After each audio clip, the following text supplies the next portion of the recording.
Good day everyone, welcome to my channel. So in this video guys, I will teach you on how to change directory in Linux operating system. Before we start, I would like to say thank you so much to all my viewers, silent viewers, and supporters in my channel. Thank you for watching my videos. If you are new with my channel and then you like this video, please hit the like button. Don't forget to share and please support my channel guys if you are new by clicking the subscribe button. So let's begin. To change directory in Linux, we use the command cd. Okay, so to know the command, we can use the manual man space cd, enter. So, generally speaking, cd is for change directory, no? Okay, so quit. So I will make a directory, mkdir, let's say games. Now, to change a directory, we simply issue this command cd space games.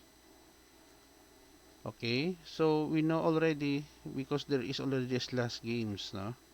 So to verify, we use pwd print working directory. We have here home, jker, our root directory, and then games. So let us get out cd to that. So cd space games. So check for current directory. We have here home, jker, cd games. Okay, pwd. So we are already here in the games directory. We already changed the directory. Okay guys, so this is the end of our short tutorial video on how to change directory in Linux operating system. Thank you so much for watching. I hope that you have learned something new in this video.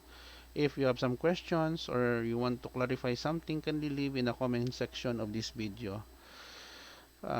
See you in the next video tutorial guys. This is your friend Jake. Don't forget to subscribe and like my videos. Uh, this is your friend Jake saying bye bye for now.